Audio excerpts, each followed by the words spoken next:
जय हिंद साथियों। आज का जो अपना टॉपिक होगा पत्ती के बारे में। तो ये अपनी पत्ती है, ये अपनी क्या है, पत्ती। पत्तियों में पत्ती क्या काम करती है आपको पता है, यानी कि पेड़ होता है, पेड़ का निचला हिस्सा होता है जड़, जड़ के ठीक ऊपर का होता है तना, तने से निकली डालियां, डालियों पे क्या आती है, पत्तियां। तो ये पत्ती है, पत्तियों में स्टार्च पाया जाता है। अब इस बात का पता लगाने के लिए आयोडीन अभिकर्मक का उपयोग किया जाता है। ठीक है, पत्ती द्वारा बाष्पोत्सर्जन होता है, यानी कि बाष्पोत्सर्जन की क्रिया होती है। एक चीज होती है उत्सर्जन। उत्सर्जन का मतलब होता है एक्स्ट्रा चीजों को निकालना, ऐसी चीज जिसकी आपको आवश्यकता नहीं है लेकिन उसे निकाल देना। जैसे इनकी जड़ होती है, इन्हें जड़ में क्या निकली होती है, बालनुमा संरचनाएं निकली होती है जिन्हें रूट हेयर कहते हैं। और रूट हेयर जमीन से पानी को सोखती है, जड़ को देती है, जड़ आगे तने तक पहुंचाता है, तना डाली में पहुंचाता है, डालियों से वो पानी आता पत्तियों में। तो पत्तियां क्या करती है, सूर्य के प्रकाश की उपस्थिति में भोजन का निर्माण करती है। तो पत्तियों ने जो पानी लिया, उस पानी का है ना, पानी और इनकी CO2 अभिक्रिया करके ग्लूकोज का निर्माण कर लेता है, यानी कि पत्तियां अपने भोजन का निर्माण कर लेती है। लेकिन जैसे नीचे से पानी आया 10 मोल H2O के अणु नीचे से पानी आए, इसने भोजन बनाने में काम लिया 6 H2O, बचा 4 मोल H2O। तो पत्तियां क्या करेगी, उस 4 मोल H2O को भाप बनाकर उड़ा देगी। तो इसी क्रिया को कहते हैं बाष्पोत्सर्जन। जो पत्तियों में क्लोरोफिल नामक वर्णक पाया जाता है, इस क्लोरोफिल में मैग्नीशियम पाया जाता है। क्लोरोफिल मैग्नीशियम का संकुल होता है। ये मैंने 2 टाइप की पत्तियां बताई है। यदि आप इस तरह की पत्ती है तो सरल पत्ती, और इस तरह की पत्ती है तो इसे बोलते हैं संयुक्त पत्ती। नीम की पत्ती है ना, संयुक्त पत्ती है। आम की पत्तियां सरल पत्ती है। जैसे ये वाली पत्ती इसी तरह की पत्ती है, ये वाली पत्ती इसी तरह की पत्ती है, तो ये सरल पत्ती है। लेकिन यहाँ से ये कटी हुई होती, यहाँ से ये नीम की पत्ती की तरह कटी हुई होती, तो इसे बोलते हैं संयुक्त पत्ती। संयुक्त पत्ती। तो ये वाला जो भाग होता है पत्तियों में, यहाँ एक इनकी छोटी सी डाल सीख होती है, इस डाल को कहते हैं वृंत या पेसियोल कहते हैं। फिर ये जो बीच वाला भाग है, इस बीच वाले भाग को कहते हैं पेशी, बीच वाले भाग को कहते हैं मध्य सिरा। क्या कहेंगे, मध्य सिरा। और ये इससे यानी कि भाग ये निकली हुई है, इन्हें कहते हैं सिरा। और इसे क्या कहेंगे, सिरा। और इससे भी निकला हुआ है तो इसे कहते हैं कि छोटी सिरा। दोबारा से देखो, इस वाले भाग को कहते हैं पत्तियों की, इस वाले भाग को वृंत। और जो पत्तियों में बीच में एक लाइन खींची हुई होती है, धागे के समान होती है, तो इस वाले भाग को कहते हैं सिरा। और इन वाले भागों को कहते हैं मध्य सिरा। और इस मध्य सिरा से भी छोटी छोटी लाइनें निकली हुई, इन लाइनों को कहते हैं छोटी सिरा। जो ये नुकीला भाग होता है, इस नुकीले भाग को कहते हैं मार्जिन। और जो ये वाला भाग होता है, यानी कि कोने कोने वाला भाग, आप इस पत्ती में देखो, ये पत्ती देखोगे आप, फिर कोना ही कोना वाला भाग, ये वाला दिखा नहीं दिखा, ये वाला भाग, ये वाला भाग, इस वाले भाग को कहते हैं एपिक्स। क्या कहेंगे, एपिक्स।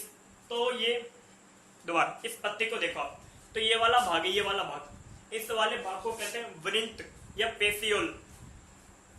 और इस पेसियोल में जो बीच की लाइन है, देखो आप ध्यान से, ये जो बीच की लाइन है, इस बीच की लाइन को कहते हैं सिरा।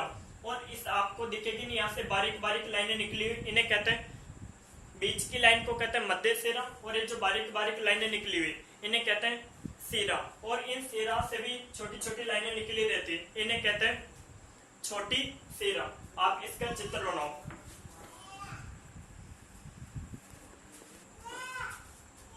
सिरा के आधार पर पत्ती को 2 भागों में बांटा गया। एक तो एकांतर पत्ती, कुछ पत्तियां ऐसी होती है जिनमें ये जो सिरा होती है, ये सिरा समांतर होती है, सीधी सट होती है, इन्हें कहते हैं एकांतर पत्ती। लेकिन कुछ पत्तियां ऐसी होती है जिनमें सिरा कुछ इस तरह से होती है, इसे कहते हैं मध्य सिरा, और इन्हें कहते हैं सिरा। ये सिरा कुछ इस तरह से होती है, टेढ़ी मेढ़ी होती है, इन्हें कहते हैं जलिकावत पत्ती।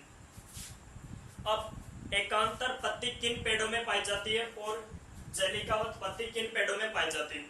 जिन पेड़ों के बीज एक बीज होते हैं, यानी कि एक बीज पत्री, एक बीज पत्री। पेड़ों की जो पत्तियां होती है वो एकांतर होती है। अब एक बीज पत्री क्या होता है, द्विबीज पत्री क्या होता है? यदि किसी बीज को तोड़ने पर वह बीज तो बराबर समान भागों में बट जाए तो उसे कहते हैं द्विबीज पत्री। लेकिन वो दो समान बराबर भागों में नहीं बटे तो उसे कहते हैं एक बीज पत्री। जैसे मटर हुआ, चना हुआ, आम हुआ, जामुन हुआ, ये सभी द्विबीज पत्री। इन पेड़ों की जो पत्तियां होती है उनकी जो सिरा होती है कुछ इस तरह से होती है, और एक बीज पत्री की जो सिरा होती है वो समांतर होती है। ये कोई पत्ती है, ये पत्ती में जो ये गोल गोल छेद दिख रहे हैं इन्हें रंध्र कहते हैं, स्टिग्मा कहते हैं। ये क्या काम करते हैं? पेड़ों को CO2 की आवश्यकता होती है, पेड़ों को भोजन, पेड़ों के पास इनकी पेड़ नीचे जमीन में से जल को तो ले ही लेते हैं और इन्हें CO2 की आवश्यकता होती है। तो ये रंध्र क्या करते हैं? वातावरण में से CO2 को लेते हैं और ऑक्सीजन छोड़ते हैं। रंध्र क्या करेंगे? वातावरण में से CO2 को लेते हैं और ऑक्सीजन छोड़ते हैं। इसी ऑक्सीजन का उपयोग हम श्वसन में करते हैं। दूसरी चीज, बाष्पोत्सर्जन की क्रिया करते हैं, अतिरिक्त पानी को भाप बनाकर उड़ा देते हैं। तीसरी चीज, सुक्रोज को स्टार्च में बदलते हैं। जब पेड़ छोटा होता है तो उसकी जो पत्ती होती है उन पत्तियों में स्टार्च नहीं पाया जाता, उन पत्तियों में सुक्रोज पाया जाता है। लेकिन पेड़ जैसे जैसे बड़ा होता जाता है वो एक दो साल का हो जाता है तो जो पेड़ की पत्ती होती है वो परिपक्व हो जाती है और वो पत्तियां परिपक्व हो जाती है और उन पत्तियों में जो रंध्र होता है उस सुक्रोज को स्टार्च में बदल देता है, उस सुक्रोज को स्टार्च में बदल देता है।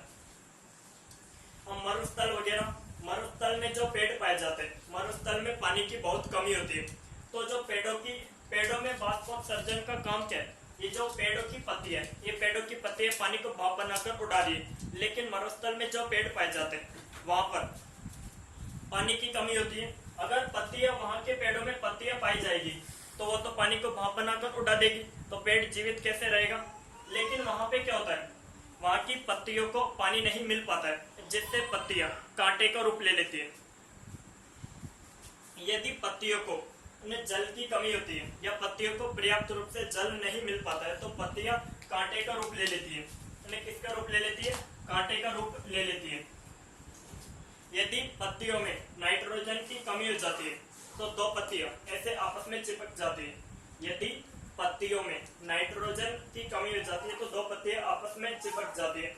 और कोई जो छोटे मोटे कीट होते हैं इनकी पेड़ों के ऊपर बैठते रहते हैं तो जैसे ही इनकी कीट यहाँ पर बैठा वो कीट पत्तियों के बीच में चला जाता है और पत्तियां आपस में बंद हो जाती है और कीट उन्हीं पत्तियों के बीच में रह जाता है और 2-4 दिन के बाद कीट की मृत्यु हो जाती है।